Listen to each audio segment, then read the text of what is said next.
Pay close attention. What you're about to see is Bible prophecy being fulfilled.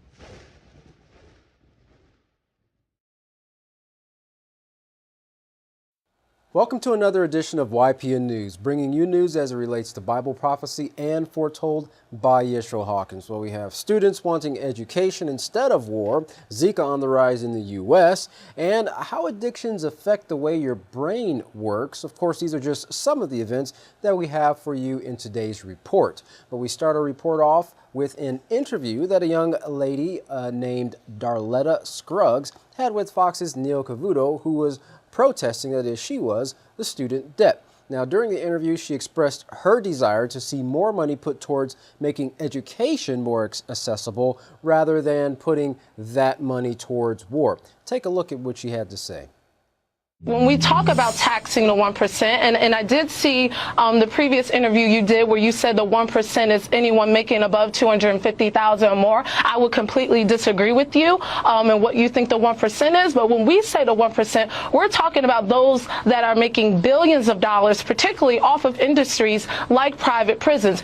Rather than go knee-jerk toward trying to get more money. Find out first how we're spending it. Neil, where are we spending our money? We're spending our money on wars. We're spending our money on tax breaks for big wealthy corporations. Well, how do you feel about spending money on how do you feel about spending money on Medicare, Social Security, Medicaid? That is our budget. Our military budget was $607 billion, larger than right 7 countries combined. But how do you feel? Okay, so we're not going to pit one being more important than the other. The issue is we're prioritizing war and prison more than education and health care. There's creativity. There's creativity when it comes to war. Understood. We shouldn't have to cut it.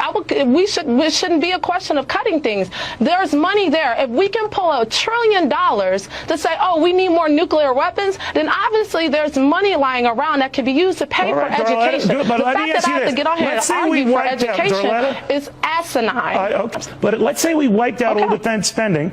Let's say now we're treading even. Who's making that argument, Neil? Who's making that argument? Just as an example. You've taken Darletta, I'm using it as an example. To the next level. No, Darletta, I'm just using an example. That's the worst example. We can use better examples. Darletta, please listen. I shouldn't have to answer the question of how to handle the deficit that the government created. I'm not a government official. I wasn't elected into office to solve these problems. I'm a tax-paying citizen, a young person that is seeking opportunities in a system that is unable to provide it regardless of what the argument is. And I say that this system of capitalism has proven itself illegitimate and it cannot provide basic things like education, shelter, healthcare. We need to readjust how we view our society if someone has to get on here and defend the right to education. But do you think Bernie Sanders is right to just raise taxes? You're refusing to answer my question. You're refusing to answer my question. You're saying that the United States cannot provide quality education to its citizens. That is the reality. Is that what you're telling me? No, I'm saying the United States can't afford, as things are now,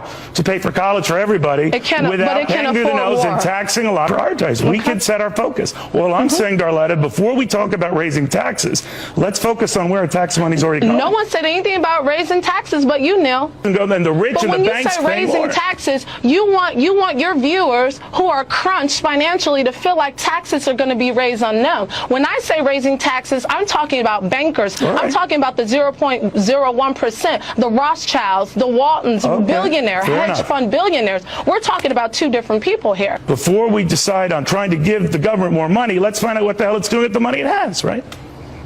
We know what it's doing with the money. It's giving tax breaks to the rich, and it's paying for war. Expensive wars. We know. I'm not confused. Maybe you should do some more research, Neil, if you're confused about where your tax dollars are going. I understand exactly where it's going, and it's not going anywhere in education because it's not profitable. We live in a system of capitalism where the idea is to make money. If it doesn't make money, it's not a priority. We need to restructure our society and how it's set up and reprioritize on what we value as important. And money and profits should not be more important than education and human life. And the fact that it is a problem.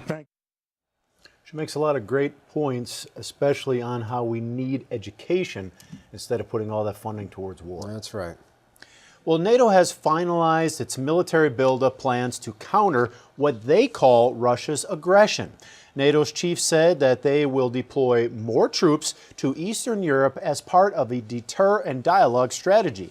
NATO Chief Stoltenberg said that the meeting will address all important issues to prepare for a summit to be held in Poland in July, and that he also wants dialogue with Russia to ease tensions over the Ukraine crisis.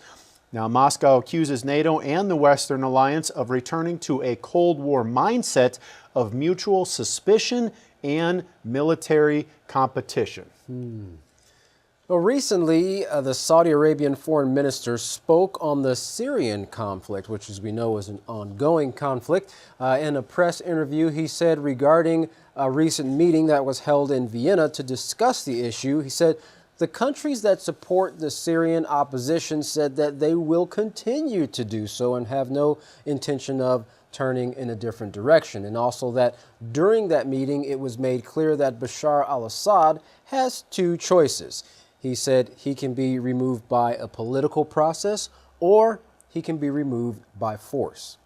He continued, if Bashar al-Assad doesn't respond to the entreaties of the international community in response to enforce UN Council Resolution 2254, then we will have to see what else can be done. And that's probably where the by force comes into play. Correct, because they were discussing all their plan A, B, and C. So now if that doesn't work, then they're going to have to move in a different direction. Well, murders are on the rise in more than 20 major cities across the United States. And the director of the FBI doesn't know why, but he is worried about the viral video effect. Now, that viral video effect is officers being less aggressive for fear of being caught on camera, as we've seen in many, many reports involving officers and civilians. Well, Chicago has seen 131 murders in just 3 months, but a new report is highlighting spikes in the murder rates across more than 20 cities, from, of course, the East Coast to the West Coast. And the majority of the victims are Black and Latino.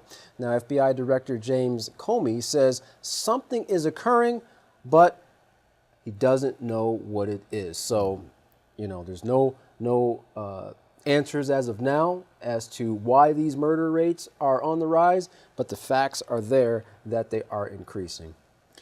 Well, a 31-year-old man, Jay Lagwan Calhoun, has recently been arrested and accused in the stabbing death of an 11-year-old Josue Flores as he was walking home from school in Houston. Now, one of his sisters cried in an interview pleading for his capture and hoping for him to go to jail because of what he's accused of doing. Now, more than the police were looking for Calhoun, family members and friends were as well. That's right. One man stated, "If I find him, me and my family are going to beat him to death. Then we're going to turn him over to the police." Later in the afternoon, U.S. Marshals arrested Calhoun, and of course, friends and families felt a bit of sigh of relief. Community members said that Calhoun is homeless, addicted to drugs, and has a history of violence, and of course, some previous arrests. And Jeff, there have been some reports of Calhoun actually having an alibi, but of course, we're going to keep you posted on any updates in this matter. Well, sad to say, the increase in sudden violence is not limited, of course, to just one location. Larry McGee has the details for us on violence erupting across the country, perpetrated by men and microbes. Larry, what's the connection there with the men and microbes? Murder in the small city of Abilene on the rise in frightening residents. After the body of an Abilenian woman was found in her apartment this week, citizens expressed alarm and uncertainty with regard to their safety due to an environment which is now beginning to see the sorts of shootings and murders that were once just typical of larger cities. The killing in question was actually the second homicide to take place within a small town in 24 hours. Residents say it's crazy, but that is what the world is coming to now. Other citizens say crime in the city is getting out of hand. Police say the investigation into the woman's death, who was reported to have been found without a face, is still in the early stages, but it will be treated as a homicide unless proven otherwise. The wave of violence also crashed on the steps of the nation's capital this week after a gunman walked up to the gate on the southwest side of the White House and raised a weapon. The action produced a flurry of responses from the Secret Service. The White House grounds and nearby streets were locked down for over an hour as Secret Service agents positioned themselves with guns drawn. The Secret Service released a statement declaring that officers gave numerous verbal commands for the subject to stop and drop the firearm, and when he failed to comply, he was shot once by a Secret Service agent and taken into custody. Suspicions are that the man was attempting what is known as suicide by cop. The president, however, was actually away from the White House during the incident, playing golf. The action in Washington didn't stop there, though. Another man blazed into the National Mall this week, claiming to have anthrax in his vehicle. The man later reported having allegedly been exposed to the bioagent at a farm in Virginia and decided to collect some of it and bring it to the mall. Authorities evacuated the area and brought in robots to open the truck's door so the police could have a look inside. The man himself was taken into custody and is having to undergo decontamination, along with the officers also who came in contact with him. Other bioagents are lurking beneath the spectrum of visibility as well. The Centers for Disease Control recently released information revealing that 279 pregnant women in the U.S. and its territories are infected with the Zika virus. The numbers regarding the plague have tripled, and analysts are fingering the government's handling of the disease as the culprit. Dr. Denise Jameson of the CDC's Zika response team says that at the beginning of the outbreak, they were hoping that women without symptoms would not have adverse pregnancy outcomes. But since they now know that adverse pregnancy outcomes can occur in women without symptoms, they felt it was really important that they begin reporting the numbers. The CDC is now reportedly monitoring 157 women with the Zika virus in the U.S. and 122 more women in Puerto Rico and other U.S. territories. Travel is being alleged as the primary source of infection for Americans, with a light mention being given to the role of sexual transmission, which has also been established as a cause. The CDC says most of the women are still pregnant, and so it is still too early to know how often the virus infects the child. For YPN News, I'm Larry McGee. Katan Jeff, back to you. Well, that Zika definitely gets a lot more scary and realistic the closer it gets to home. Well, we'll now turn from worries about the start of one epidemic to the reality of the worst epidemic in the United States and one young man's plight. His is the story of addiction to painkillers and the battle to quit. Growing up in a suburb of Arlington, Massachusetts, Jason Amaral could have been your child or the boy next door.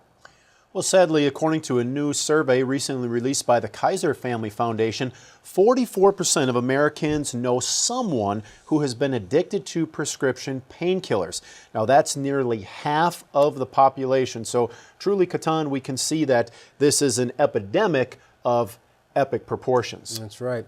CBS reporters were allowed to follow Jason the day before he was scheduled to enter a drug rehabilitation center. He told them, when your eyes are open, you think about heroin, nothing else. And if you don't have money, well, you're thinking about how to get money to get heroin immediately.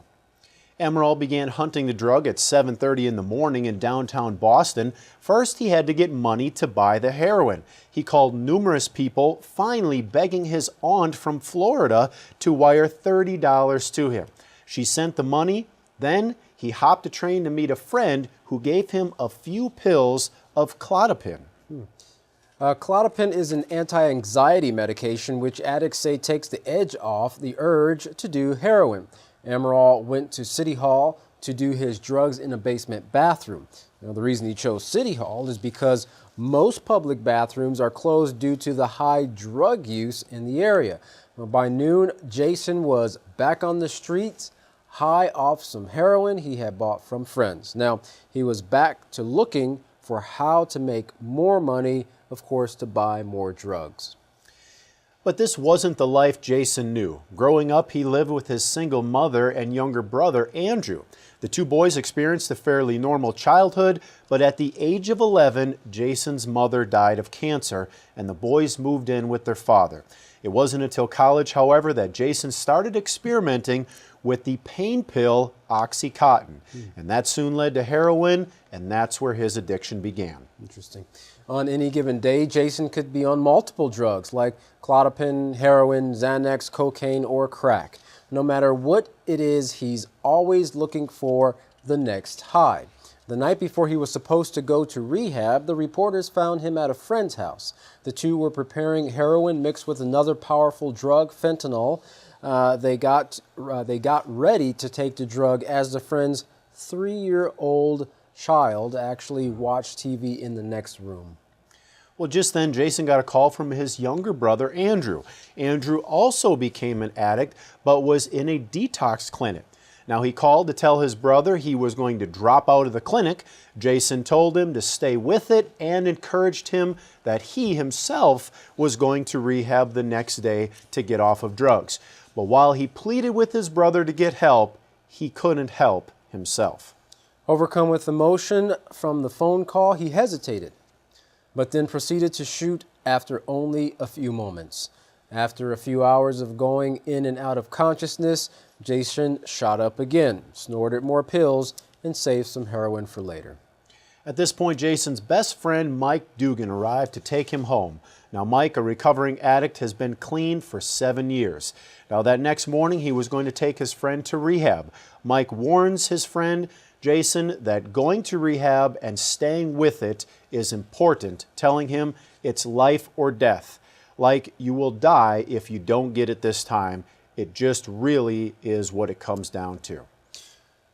Well, we move now to another type of addiction that knows no boundaries. If you have internet, you are a susceptible person to it.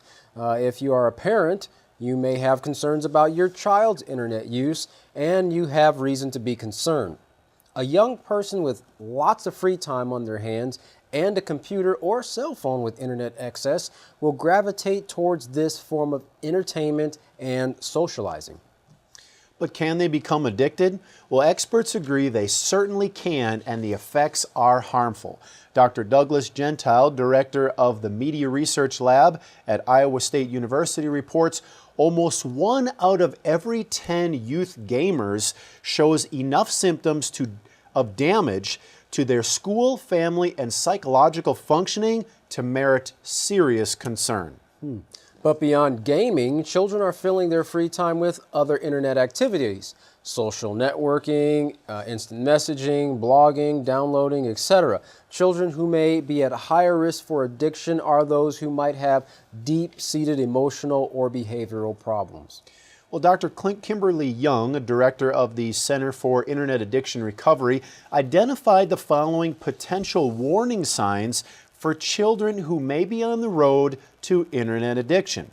They include losing track of time while online, sacrificing needed hours of sleep to spend time online, becoming agitated or angry when online time is interrupted, checking email several times a day, and preferring to spend time online rather than with friends or family. And of course, Katan, the list goes on, but those are probably just the top few. Sure.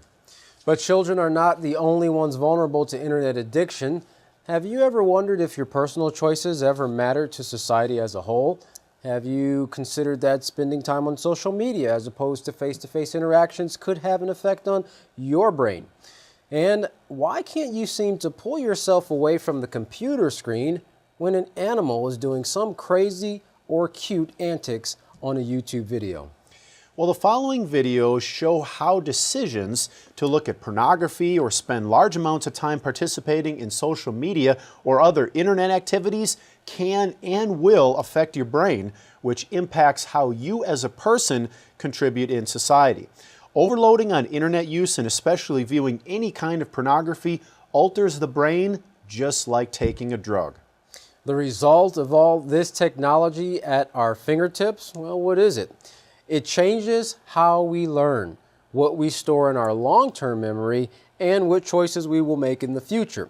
So is the internet being used as a poison that produces negative character, which has led to the unhealthy society we see around us today? Well, take a look at these informative educational videos on internet addiction. When we are born, we are given a world built on the decisions of previous generations. A world created by their choices, some good and some bad. Decisions are constantly made without the knowledge of how they will affect us, our society, and our world. But what if we did know the effects? What if we could make choices now that would someday lead to a better world?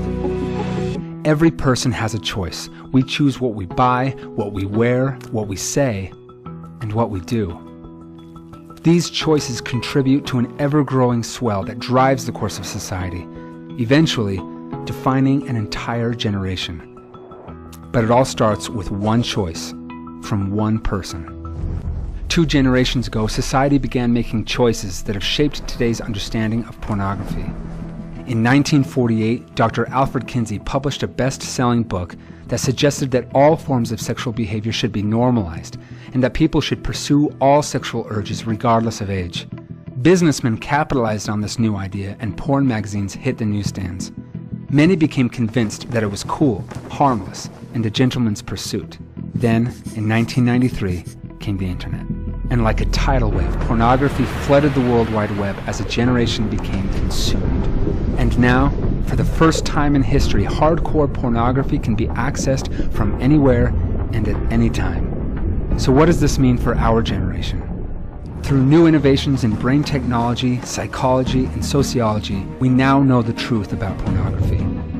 Porn is like a drug. It can rewire the brain, form addictions, alter views about sex, objectify the human body, fuel the demand for sex slavery, and reshape society as a whole. Pornography is often violent and abusive, a degrading lie that distorts the very meaning of healthy relationships and love. We are the first generation in the history of the world to face the issue of pornography to this intensity and scale. We are also the first generation with a science-based understanding of the harm pornography can do. So you're reading an article online when you get an instant message with a link to a funny photo, which of course you have to share. And now you're reading your Facebook news wall, which sends you to a video of a panda bear attacking a kid. And now you're reading Wikipedia to learn everything you can about the violent behavior of panda bears. And this is what 3 minutes on the internet can be like. We live like this all the time, and it has to have some kind of effect on us. The net is making us more superficial as thinkers. That is Nicholas Carr. He is the author of The Shallows, What the Internet is Doing to Our Brains. It's an incredibly information-rich environment that the net creates for us, and that's why we use it so much. I mean, sounds, pictures, words, text. And what this tends to do is promote a sort of compulsive behavior in which we're constantly checking our smartphone, constantly glancing at our email inbox. We're kind of living in this perpetual state of distraction and interruption. Which is dangerous because that mode of thinking crowds out the more contemplative, calmer modes of thinking. And that focused, calm thinking is actually how we learn. It's a process called memory consolidation. And that means the transfer of information from our short-term working memory to our long-term memory. And it's through moving information from your working memory to your long-term memory that you create connections between that information and everything else you know. So you've got this awesome life-changing piece of information in your short-term memory, but then you hear that email ding and poof, there it goes. So you've got this awesome life-changing piece of information in your short-term memory, but then you hear that email ding and poof, there it goes. That email takes its place, and you never get a chance to learn anything. You never get a chance to learn anything, all because of one distraction. So attention is the key, and if we lose control of our attention or are constantly dividing our attention, then we don't really enjoy that consolidation process. But I can hear it now. Someone out there is saying, what does learning matter if all the information in the world is just a Google search away? Well, That is kind of shortchanging our intellects. If that's the way you're using your mind, just kind of searching very quickly and finding information and then forgetting it very quickly, you're never building knowledge. You're kind of thinking like a computer. Which means that our very humanity is at stake. And it would be a shame if we all got assimilated because, well, humanity is pretty neat. With social media sites being used by 1/3 of the entire world, they've clearly had a major influence on society. But what about our bodies? Here are 5 crazy ways that social media and the internet are affecting your brain right now. Can't log off? Surprisingly, 5 to 10% of internet users are actually unable to control how much time they spend online. Though it's a psychological addiction as opposed to a substance addiction, brain scans of these people actually show a similar impairment of regions that those with drug dependence have. Specifically, there's a clear degradation of white matter in the regions that control emotional processing, attention, and decision-making. Because social media provides immediate rewards with very little effort required, your brain begins to rewire itself, making you desire these stimulations. And you begin to crave more of this neurological excitement after each interaction. Sounds a little like a drug, right? We also see a shift when looking at multitasking. You might think that those who use social media or constantly switch between work and websites are better at multitasking, but studies have found that when comparing heavy media users to others, they perform much worse during task switching tests. Increased multitasking online reduces your brain's ability to filter out interferences and can even make it harder for your brain to commit information to memory. Social media also triggers a release of dopamine, the feel-good chemical. Using MRI scans, scientists found that the reward centers in people's brains are much more active when they're talking about their own views as opposed to listening to others. Not so surprising, we all love talking about ourselves, right? But it turns out that while 30 to 40% of face-to-face conversations involve communicating our own experiences, around 80% of social media communication is self-involved. Addiction was thought to only affect moral wrongdoers or those that are weak-willed, but addiction is much more. The pervasive nature of addiction penetrates the lives of the poor and the rich, the successful and unsuccessful. Medical doctors, as well as homeless transients, become easily addicted. Addictions are really chemical addictions inside the brain. Addiction boosts chemicals in the brain by activating the limbic reward center. This limbic reward center is very powerful in directing behavior because it is denser than other brain structures. It developed before other brain structures, and it works largely at a subconscious level. Addictive behavior such as drug taking activates this motivational incentive system in the brain that is associated with a species survival. This is also the same area that is tied to the autonomic nervous system. It is activated when we step outside in freezing temperatures and our bodies begin to shiver. We do not consciously control these things, they just happen. Scientists know that addiction is not just a mental or moral weakness, but has biochemical roots that throw off the homeostatic state of the brain. When dopamine, a brain chemical, spikes at dramatic levels, it starts to hijack other parts of the brain. As a result, addicts start to value the emotional payoff of their drug of choice over the perceived negative consequences. The brain is really a multiple structured system in which different structures fight against each other for dominance, and for the brain to operate properly, it must be at balance. Addictive behaviors work on the emotional system, while the rational brain structure competes to warn the individual of the consequences of such behaviors. This explains why many addicts feel as if there's a different part to them, a part that wants to quit while another part strongly urges them to continue. Ambivalence is a common feeling for those who are addicted. Can you really become addicted to the internet? Researchers from University of Montreal claim that people are now facing a new addiction, an internet addiction. They have stated that researchers and counselors have been observing internet addiction start to take hold of people's lives, causing problems in relationships, isolating its users, and neglecting human interaction.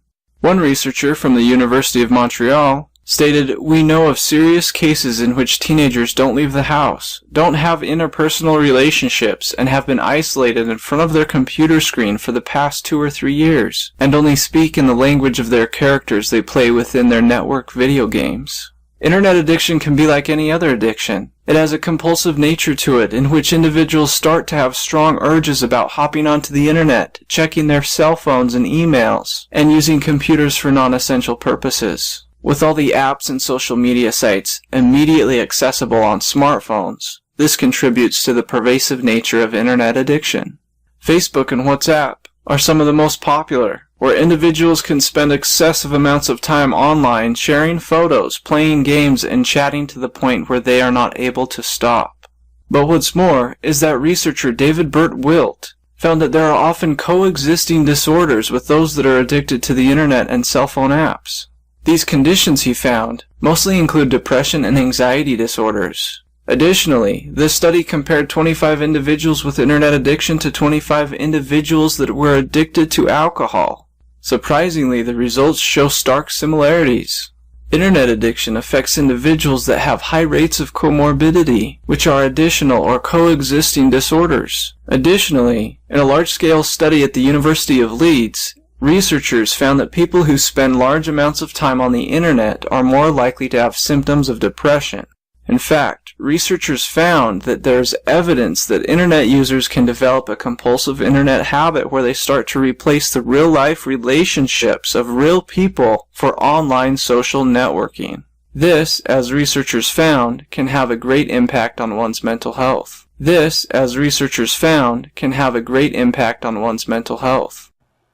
Well, the World Wide Web can certainly be a trap full of deadly poisons for anyone with an untrained mind. However, it can also be a wonderful tool for spreading the message of the soon-coming kingdom of Yahweh. Well, Yisrael Hawkins of the House of Yahweh has dedicated his life to educating mankind in simple, peaceful, beneficial ways to have healthy, joyful lives, reaching millions of people through his weekly online Sabbath services and monthly writings and press releases. Yisrael Hawkins has set the standard for righteous living through scriptural knowledge. If you want to learn something that can benefit you and your family for generations to come, go to www.yisraelhawkinssays.com to find information on every possible subject found in the Holy Scriptures. This will entertain your family, your whole family, for hours and hours. Oh, that's worth it. And when you do contact the House of Yahweh, don't forget to request your free copy of the monthly newsletter and the Prophetic Word magazine. To contact the House of Yahweh, you can write them at the House of Yahweh, P.O. Box 2498, Abilene, Texas 79604. You can call them at 1-800-613-9494 or visit them on any of their websites at www.yahweh.com, www.yisraelhawkins.com, www.yahwehsbranch.com, or visit one of our latest websites, www.ypnnews.com. You can also email them at info@yahweh.com. And for any calls outside the United States, don't forget to call the number on your screen. And also, as Jeff said, don't forget the latest and greatest Bible study tool on the market that's also free, the Yisrael Says program, and you can find that at www.yisraelsays.com. Well, don't go anywhere. Up next is Yisrael Hawkins addressing some of these issues we saw in the news today and many more. From all of us here at YPN News, I'm Jeffrey Heimerman. And I'm Katan Alexander. Thanks for watching.